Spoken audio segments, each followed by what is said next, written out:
Herzlich willkommen zum ersten Video auf meinem Kanal. Ich bin Dana und ich studiere Mechatronik.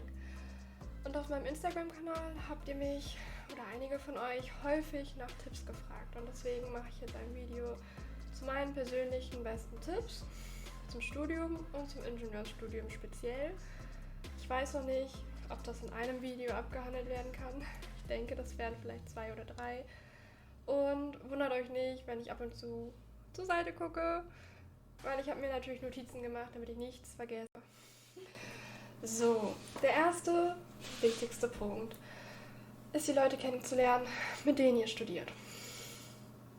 Klingt irgendwie banal, aber am besten lernt ihr beim ersten Tag alle in eurem Studiengang kennen und versucht schon mal herauszufinden, wer es so ein bisschen ernster meint und wer eher so chillt. Weil wenn ihr gut klarkommen wollt, dann solltet ihr am besten mit Leuten lernen, die das Studium ernst meinen, die vielleicht Vorteile haben, die ihr nicht habt, und ihr könnt mit euren Vorteilen diese Person ergänzen. Bei mir war das eigentlich immer relativ gut. Ich habe häufig mit Leuten gelernt, die eine Ausbildung hatten, und ich kam frisch vom Abi, heißt, ich hatte keine Praxiserfahrung. Die anderen schon. Dafür konnte ich super gut Mathe und die ganze Theorie, und das hat sehr gut funktioniert. Und das Studium ist kein Einzelkampf, weil ich habe noch nie jemanden gesehen, der ganz alleine war und das geschafft hat. Also traurigerweise, die meisten, die keinen Anschluss finden und keine Lerngruppe bilden, sind auch relativ schnell nach 1-2 Semestern nicht mehr dabei. Und es ist einfach sehr viel einfacher gegangen. Eure eigenen Kommilitonen im Studiengang kennenzulernen, ist schon mal hilfreich. Und vielleicht auch je nach Modul euch 1-2 Leute rauszusuchen, mit denen ihr alle 2 Wochen, einmal die Woche euch zusammensetzt und lernt, die Übungen durchrechnet, Fragen klärt. Also hilft ungemein, wenn ihr ein Fach verstehen wollt und euch auf die Prüfung vorbereiten wollt. Der nächste Tipp, den ich habe, der ist vielleicht in Unis nicht ganz so anzuwenden. Ich war oder bin auf einer Fachhochschule, und in Unis hat man ja immer das Problem, dass man mit 600 und 800 Leuten im Hörsaal sitzt, und da ist nicht wirklich interaktive Kommunikation mit dem Professor oder der Professorin möglich. Den Vorteil hat man halt auf der Fachhochschule. Und müsst ihr euch vorstellen, wir waren im ersten Semester 150 Leute in Mathe 1 mit mehreren Studiengängen. Wir waren 50 Leute pro Studiengang ungefähr. Also ein Jahr später waren wir vielleicht noch 30 Leute im Hörsaal und danach vielleicht 10. Und wenn man mit so wenig Leuten im Hörsaal zusammensitzt, kann man halt auch mit dem Professor quatschen. Weil das hat einfach die Vorteile, dass man von dem Professor seine Erfahrungen mitbekommt, dass man einfach Tipps abbekommt, die man also aufschnappen kann, die man sonst nicht hat. Und ja, deswegen kann ich das nur empfehlen, immer Erfahrungen aufschnappen, wo es geht, mit Leuten, die mehr Lebenserfahrung haben, mit Leuten, die vielleicht genau in dem Bereich gearbeitet haben, in dem ihr arbeiten wollt. Das ist halt auf der FH sowieso ein bisschen besser, weil Professoren nun mal aus der Wirtschaft kommen müssen und dann natürlich auch einen gewissen Erfahrungsschatz mitbringen. Und ja, das ist ein sehr toller Tipp und kann ich nur empfehlen. Keine Scheu, einfach mal quatschen, auch wenn ihr Probleme habt. Einfach mal mit Fragen hingehen, wenn kein anderer euch helfen kann. Der Professor kann das nochmal auf ganz andere Art und Weise erklären. In den meisten Fällen, nicht in allen. So, dann der dritte Tipp hat auch ein bisschen was mit Connections zu tun, und zwar die Fachschaft. Also jeder Studiengang hat ja seine eigene Fachschaft, oder es wird so mehrere Studiengänge haben halt eine Fachschaft, die sich um bestimmte Dinge kümmert, unter anderem Altklausuren.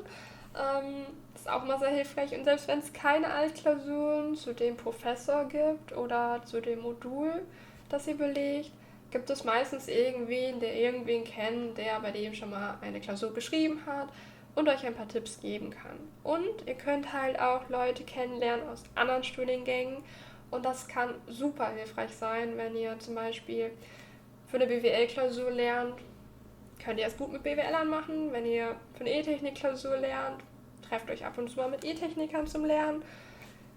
Kann ich nur empfehlen, da die Leute, die halt diesen Studiengang speziell gewählt haben, sind natürlich viel affiner in dem einen Fach und deswegen hat das auch einen Vorteil. So, der 4. Tipp. Ich kann das Buch Bestnote empfehlen, das werde ich in der Videobeschreibung unten verlinken. Hier an der Stelle keine Werbung, aber Empfehlung. Also ich habe es vor meinem Studium gelesen und es hat mir super geholfen. Die Lerntipps waren vielleicht ab und zu mehr auf Studiengänge beschränkt oder mehr darauf gematcht, dass man mehr mit Texten lesen und analysieren muss. Aber an sich kann man das natürlich immer individuell anpassen und die Tipps und Tricks anwenden und die Strukturen, die man dabei mitbekommt, wie man am besten die Sachen organisiert, die sind sehr, sehr hilfreich. Also das Buch hat mir super geholfen und dadurch habe ich, glaube ich, auch immer relativ gute Noten geschrieben, dadurch, dass ich die Tipps halt befolgt habe. Genauso wie die Bücher von Studienscheiß, da habe ich irgendwas mit Zeitmanagement hatte ich mal gelesen. Ich verlinke euch den Blog. Das war auch okay, nicht so gut wie das Bestnotenbuch, aber gut. Also, wenn man zum Zeitmanagement noch Probleme hat, dann einfach mal da vorbeischauen. So, dann noch weitere Tipps zum Lernen. Ist vielleicht für einige von euch etwas befremdlich, vor allem für die, die nie viel lernen mussten. Aber im Studium hat man meistens keine Wahl mehr. Also natürlich, es gibt Leute, die eine Woche vor der Klausur anfangen zu lernen und trotzdem bestehen. Aber das sind dann meistens die wenigsten und die meisten müssen relativ viel lernen und deswegen mein Tipp an der Stelle, lernt einfach jeden Tag. Wenn ihr jeden Tag lernt und sei es noch so unproduktiv, habt ihr den Vorteil, dass ihr euch jeden Tag hinsetzt und es tut. Dadurch braucht ihr schon mal weniger Motivation, weil es ist einfach eine Gewöhnungssache. Ihr macht das jeden Tag, deswegen ist es nicht mehr schwer, sich dafür aufzuraffen, für die Klausur zu lernen. Und man behält Dinge auch viel besser im Kopf, wenn man sie halt jeden Tag in kleineren Dosen in sein Gehirn puttet. Man behält Dinge besser, wenn man sie in kleinen Dosen lernt und jeden Tag, als wenn man 3 Wochen vor der Klausur nichts anderes mehr inhaliert, außer diesen Lernstoff. Also Bulimie lernen an der Stelle sehr schlecht. Jeden Tag was tun, sehr gut. Aus meiner eigenen Erfahrung kann ich sagen, ich habe mal in den Semesterferien nach den Klausuren mir so gedacht, oh, ich mache mal 2 Wochen komplett frei, mal gar nichts mit Uni. Und danach fange ich an zu lernen. Ich habe 2 Wochen gebraucht, um mich überhaupt zu motivieren, wieder anzufangen. Also ich habe dadurch 4 Wochen verloren, weil es für mich dann plötzlich doch so schwer war. Und das hatte ich früher nie verstehen können, wieso es so schwer ist. Aber wenn man halt keine Routine hat und es nicht jeden Tag tut, dann ist es schwer. Dann muss man sich erstmal aufraffen und dann hat man gar keine Lust, weil einem so viele Dinge einfallen, die man sonst tun könnte. Weiterer Tipp an der Stelle fürs Lernen: Setzt euch in die vorderste Reihe im Hörsaal, weil ihr könnt euch selbst nicht ablenken, weil niemand hat Bock am Handy zu sitzen, wenn der Prof einem mit im Chat lesen könnte. In die erste Reihe setzen sich die wenigsten Leute, die Bock auf Quatschen haben, weil die setzen sich meistens in die hinteren Reihen.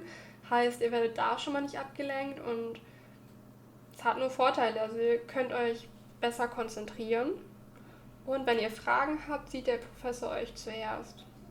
Also ist einer der besten Tipps für Fächer, wo man sich richtig gut konzentrieren muss, wo man richtig gut aufpassen muss. Muss man nicht in allen Modulen. Man kann auch mal hinten sitzen und lösen und einfach nur am Rande mithören, ob da noch irgendwas Neues kommt. Aber in manchen Modulen, die super hart sind, setzt man sich am besten ganz vorne hin und lässt sich nicht ablenken.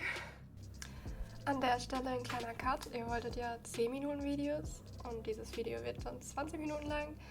Wenn es euch gefallen hat, lasst ein Like da. Wenn ihr nichts verpassen wollt, ihr wisst, abonnieren. Und ich versuche, den zweiten Teil mal zu verlinken.